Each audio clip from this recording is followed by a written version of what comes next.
이 땅을 살아가면서 위로가 필요 없는 사람은 아무도 없습니다. 사도 바울과 같은 사람에게도 위로가 필요했습니다. 잦은 오해와 환난과 핍박을 받으며 힘들 때마다 자비로우신 하나님께서 위로해 주셨습니다. 사도 바울이 고린도후서 편지를 쓰기 전 엄청난 고통을 당한 후 살 소망이 끊어졌고 자신은 마치 사형 선고를 받은 것과도 같다라고 고백했습니다. 그러나 고린도후서 1장 3절부터 5절에서 바울은 다음과 같이 고백합니다. 찬송하리로다.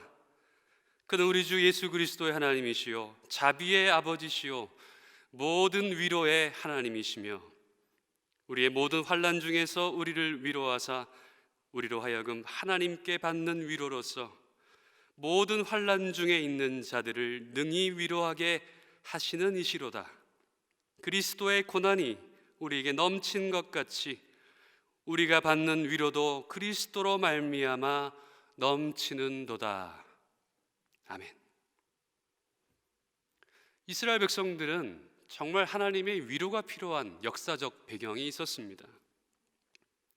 바벨론 포로로 끌려가 나라를 잃었고 그들의 문화를 잃어버렸고 언어를 잃어버렸고 그들의 삶 가운데 가장 밀접하게 관련되어진 성전을 잃어버렸습니다.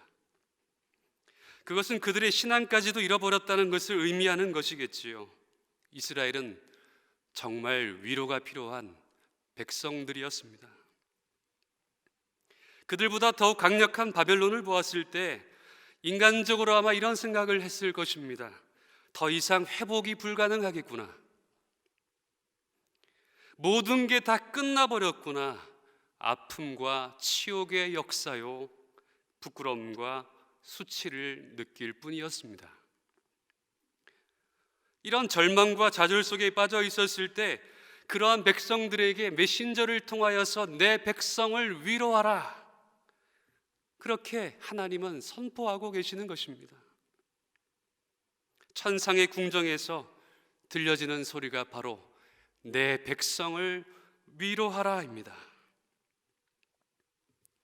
옛 이스라엘처럼 비록 불순종의 대가로 지금은 고통 중에 있을지라도 아직 하나님은 너희의 하나님으로 자신을 나타내시며 내 백성으로 우리를 부르고 계시는 것입니다.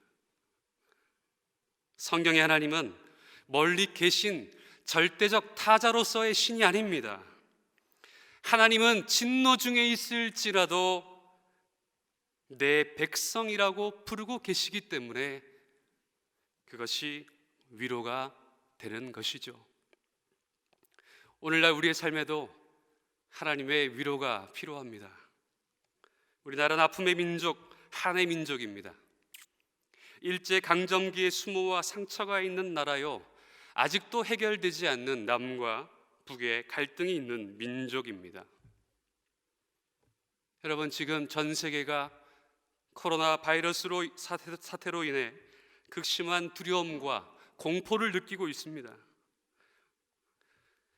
세계의 경제 침체로 말미암아 좋은 학교를 나와도 일자리가 없는 사회가 되어버렸습니다. 그렇기 때문에 젊은이들이 날개를 달고 꿈을 펼쳐 함에도 불구하고 날개 한번 펴보지 못하고 웅크려져 있습니다.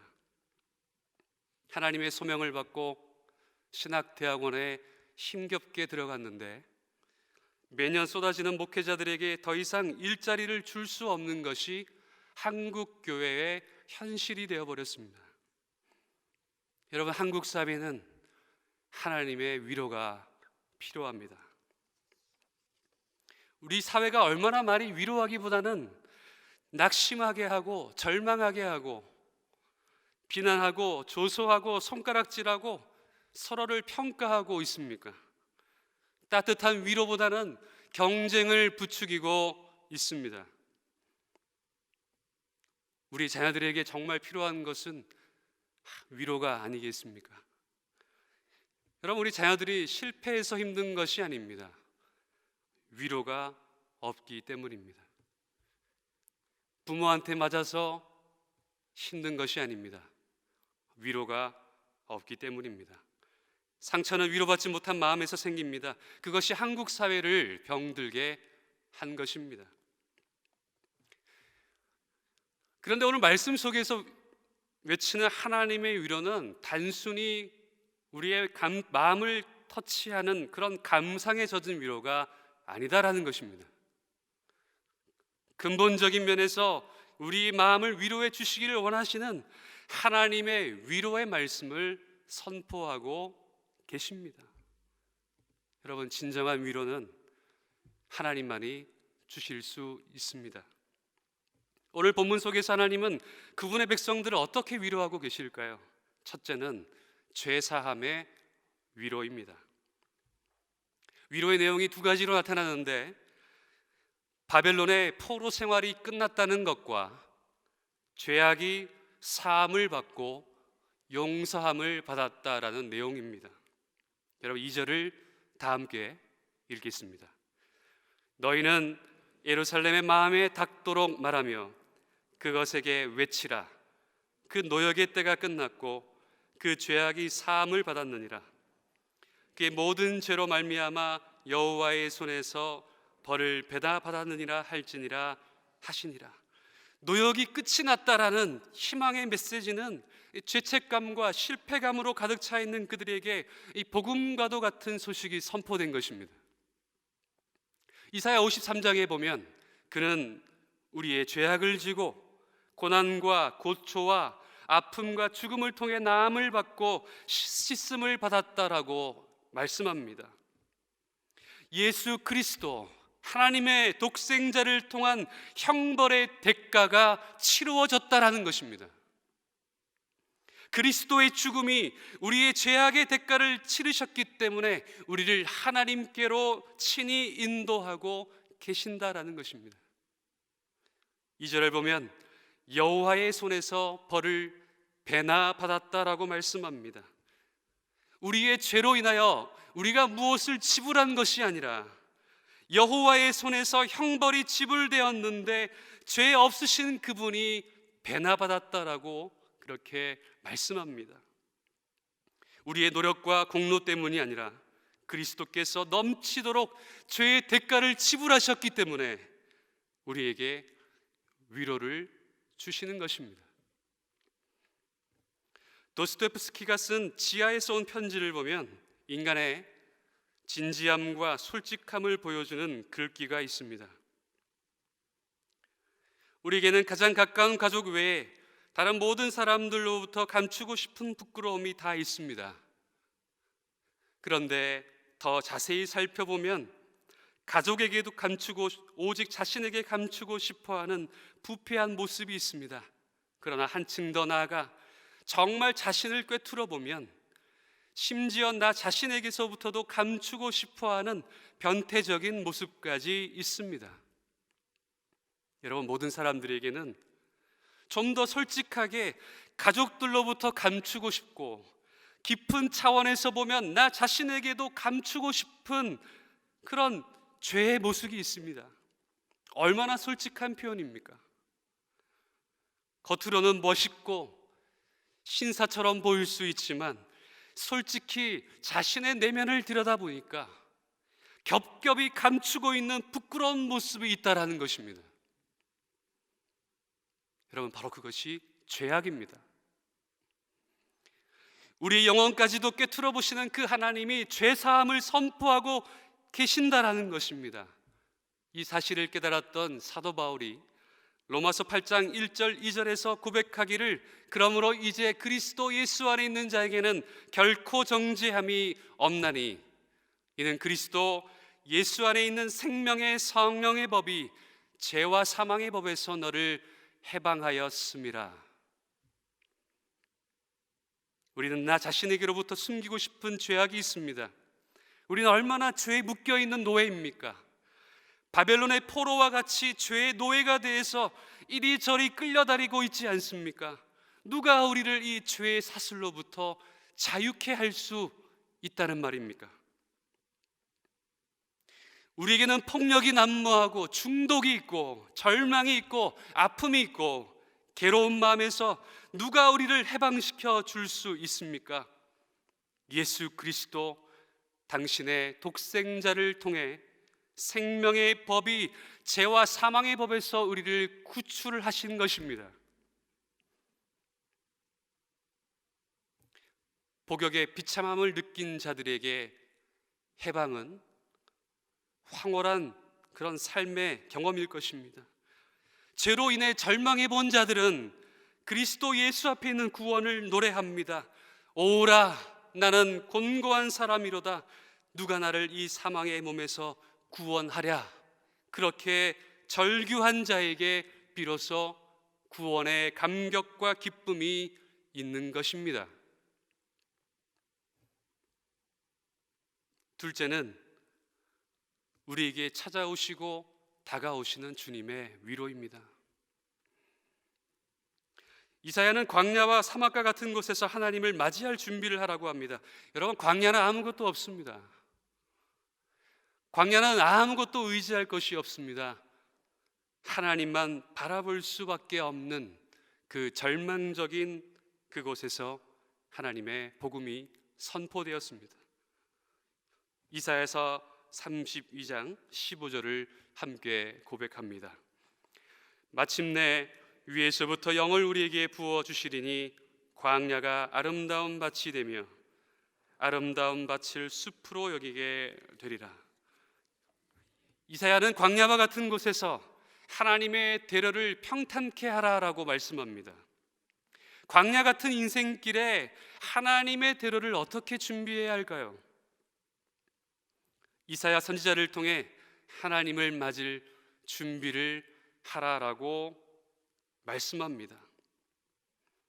광야와 같은 그곳에서 하나님을 맞이할 준비를 하라는 것은 오직 위를 바라보며 하나님께만 집중해야 함을 의미합니다. 예레미야 29장 11절로 14절의 말씀을 보십시오. 여호와의 말씀이니라. 너희를 향한 나의 생각을 내가 아나니 평안이요 재앙이 아니니라. 너희에게 미래와 희망을 주는 것이니라. 너희가 내게 부르짖으며 내게 와서 기도하면 내가 너희들의 기도를 들을 것이요 너희가 온 마음으로 나를 구하면 나를 찾을 것이요 나를 만나리라. 이것은 여호와의 말씀이니라. 나는 너희들을 만날 것이며 너희를 포로된 중에서 다시 돌아오게 하되 내가 쫓아보내었던 나라들과 모든 곳에서 모아 사로잡혀 떠났던 그곳으로 돌아오게 하리라. 이것은 여호와의 말씀이니라. 하나님은 친히 우리를 찾아오심으로 말미암아 위로하시겠다라고 말씀합니다. 4절을 보니까 만군의 여호와의 열심이 우리를 찾아오십니다. 골짜기는 도두어지며 산마다 낮아지며 험한 곳이 평지가 될 것이며, 고대 중동의 길은 평탄치가 못했기 때문에 왕이 온다는 것을 미리 알려서 길을 만들었습니다. 골짜기와 산과 평지, 이것은 인간의 마음의 상태를 표시하기도 합니다. 왜 우리에게 징벌이 주어졌습니까?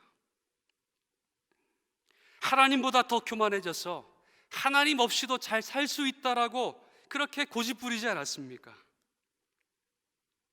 고르지 않은 것이 평탄하고 평지가 되게 하시겠다는 것은 우리의 마음속에 냉소적이고 부정적이고 예민하고 질투가 많고 마음이 강팍한 우리의 마음의 자갈밭을 다 뽑아내시겠다라는 것입니다. 세상의 근심에 사로잡혀서 집중할 수 없는 것들도 다 걷어내 가십니다.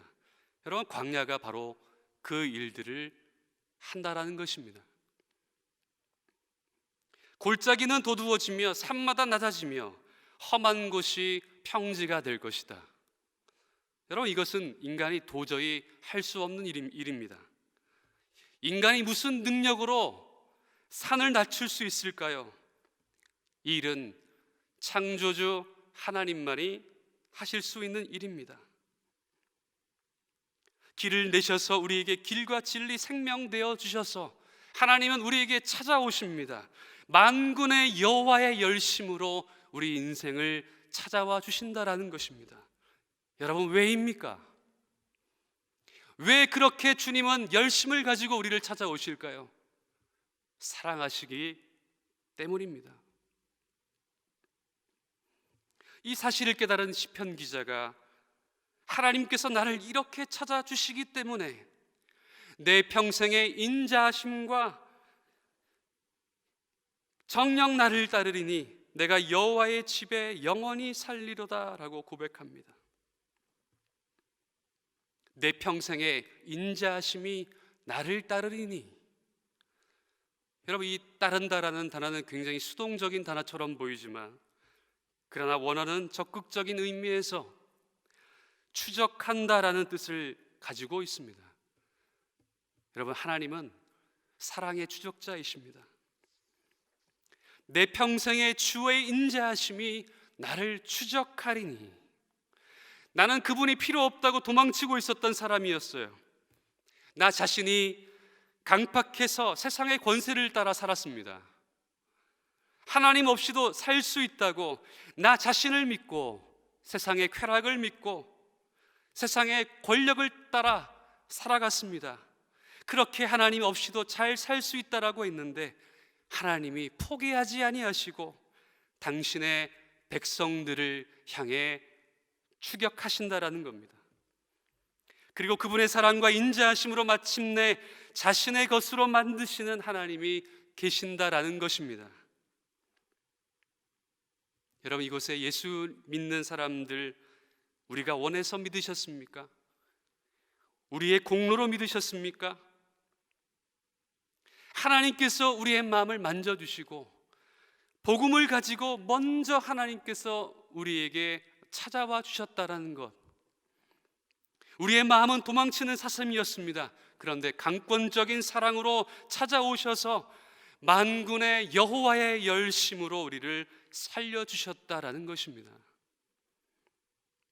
사랑 여러분, 우리를 찾아와 주시는 그 하나님으로 인하여 우리는 위로를 받는 것입니다. 세 번째는 말씀을 통하여서 우리를 위로하여 주십니다. 인간의 모든 육체는 풀이요 그의 아름다운 것은 꽃과 같습니다. 우리 인생이 정말 대단한 것 같지만 금방 사라질 것들입니다. 야고보서 4장 14절은 내일 일을 너희가 알지 못하는도다. 너희의 생명이 무엇이냐? 너희는 잠깐 보이다가 없어지는 안개니라 라고 말씀하시며 시편 103편 15절에서는 인생은 그날이 풀과 같으며 그 영화가 들의 꽃과 같도다 라고 인생을 표현하고 있습니다. 육체의 건강함과 화려함은 순식간에 다 사라지고 이 땅의 화려함도 대단해 보이지만 결국 풀과 같이 다 사라질 것들입니다. 그래서 하나님은 메신저에게 이 말씀을 선포하라고 합니다. 풀은 마르고 꽃은 시드나 여호와의 말씀은 영원히 서리라. 인간은 유한한 인간이기에 무한하신 하나님 앞에서 한낱 풀과 같은 인간임을 기억하라는 것입니다. 한때 화창했지만 결국 지게 되어 있는 세상과 역사, 그리고 육체의 건강함도 화려한 미모도 결국 사라지고 지나가지만 그 가운데 영원히 서 있는 것은 여호와의 말씀밖에 없다는 것을 기억하라는 것입니다. 하나님은 우리를 말씀으로 약속하시고 말씀으로 찾아오셔서 진정한 위로를 주시겠다라고 하십니다. 함께 사역했던 목사님이 만드신 당신은 사랑받기 위해 태어난 사람이다 라는 노래를 참 많이 불렀습니다. 그런데 이 노래를 처음부터 긍정하기는 쉽지 않았습니다. 집은 가난했고 몸은 허약하고 자존감은 바닥이었기 때문입니다. 고등학교 3학년 때는 폐결핵에 걸려 1년간 투병 생활을 해야 했습니다. 17살 때 목회자로 부르셨지만 나라는 존재에 대한 불만, 부족이 가득했기에 어디에 있어도 무엇을 해도 늘 불안하고 늘 초조하고 늘 걱정과 염려로 두려워할 뿐이었습니다. 그러니 사람들과의 관계도 쉽지 않았습니다. 대학생 시절 좋아하는 여학생을 만나 고백을 하면 거절당하기가 십상이었습니다. 불안하고 염려하는 저의 인생 가운데 하나님께서 주신 위로의 말씀이 있었습니다. 그 말씀을 지금까지 꼭 붙들고 살아오고 있습니다. 이사야 43장 1절입니다. 야곱아, 너를 창조하신 여호와께서 지금 말씀하시느니라. 이스라엘아, 너를 지으신 이가 말씀하시느니라. 너는 두려워하지 마라. 내가 너를 구속하였고 내가 너를 지명하여 불렀나니 너는 내 것이라. 하나님께서 목회자로 불러주셨을 때 동일하게 들려주셨던 말씀입니다. 내가 너를 지명하여 불렀나니 너는 내 것이다. 사랑하는 아들아, 내가 부유해도 가난해도 내가 강하여도 약하여도 너는 내 것이다. 너는 나의 존귀한 자녀다. 하나님은 나의 상태와 상관없이 늘 존귀한 자녀로 불러주시고 십자가 사랑으로 품어주셨습니다. 그 십자가 사랑으로 죄인인 나를 위해 하나님은 자신의 전부를 내어주셨습니다. 십자가의 사랑을 깊이 경험한 이후로 삶의 변화가 일어나기 시작했습니다. 학업에 자신감이 생기고 관계에 대한 두려움을 많이 극복하게 되었습니다. 하나님이 나를 사랑하신다라는 이 확신만 있다면, 하나님이 나를 존귀하게 여겨주신다는 이 믿음만 있다면, 우리가 일터에서 누가 비난을 하고 교회에서 어떤 오해를 받고 가정에서 어떤 어려움이 찾아와도 나 자신이 아무리 부족해도 아무런 문제가 없다라는 사실입니다. 부족한 것들은 채우면 되고 잘못한 것들은 하나님 안에서 변화되어지고 성숙해져 가면 됩니다. 건강한 자기애는 지위나 능력에서 오는 자신감이 아닙니다. 불변하는 아가페적인 하나님의 사랑에서 나오는 자존감이기 때문입니다. 사랑하는 여러분, 하나님 아버지의 그 변함없는 사랑을 받아들이실 수 있게 되기를 바랍니다. 어떤 두려움도 어떤 어려움도 우리를 흔들지 못할 것입니다. 우리는 하나님의 그 사랑에서 끊을 수 없는 존귀한 자녀이기 때문인 것이죠. 불안하고 염려하는 자들에게 이사야는 말씀하고 있습니다. 이사야 49장 15절 16절을 함께 읽겠습니다. 여인이 어찌 그 젖먹는 자식을 잊겠으며 자기 태에서 난 아들을 긍휼히 여기지 않겠느냐. 그들은 혹시 잊을지라도 나는 너를 잊지 아니할 것이라. 내가 너를 손바닥에 새겼고 너의 성벽이 항상 내 앞에 있나니. 여러분, 자존감에 문제와 평생 씨름하는 사람들에게 권해주고 싶은 말씀이 있습니다. 이사야 49장 5절의 말씀입니다. 함께 읽겠습니다. 나는 여호와께서 보시기에 귀중한 사람이 되었다. 나는 여호와께서 보시기에 귀중한 사람이 되었다. 내가 이 세상에서 가장 소중하고 가장 아름다운 존재라는 것을 누가 알려줄 수 있을까요? 어디서 그런 확신을 얻을 수 있을까요? 상처나고 포기한 나에게 누가 이런 말을 할 수 있다라고 생각하십니까? 내 삶의 일부처럼 되어버린 절망과 외로움을 일어설 수 있는 힘을 누가 가져다 줄 수 있습니까? 하나님의 말씀밖에 없습니다. 성도 여러분들에게 잠깐의 감정의 위로가 아니라 영혼 깊은 곳에 하나님께서 하늘로부터 우리에게 허락해 주시는 말씀의 위로가 함께하기를 소망합니다. 토마스 아 캠피스가 주님만이 주시는 내적 위로라는 책에서 마음에 와닿는 기도문을 읽어드리며 말씀을 맺기를 원합니다. 모든 인간의 위로는 헛되고 짧다. 진리가 주는 내적 위로는 복되고 참되다. 경건한 사람은 자신의 위로자이신 예수님과 어디나 동행하고 그분께 이렇게 말씀드린다. 주 예수님, 언제 어디서나 저와 함께 하소서. 이것이 제게 위로가 되게 하시고 사람의 위로를 전혀 받지 못하더라도 기쁘게 살아가게 하소서. 비록 주님의 위로가 없더라도 주님의 뜻과 의로운 시련이 제게 가장 큰 위로가 되게 하소서. 사랑하는 여러분, 말씀을 준비하면서 생각난 찬양이 있습니다. 이 찬양을 반복해서 들으면서 하나님께서 정말 위로해 주시고 사랑의 그 깊은 위로가 마음속에서 경험되어지는 것을 느꼈습니다. 우리 함께 이 찬양을 고백하면서 기도의 자리로 나아가기를 소망합니다.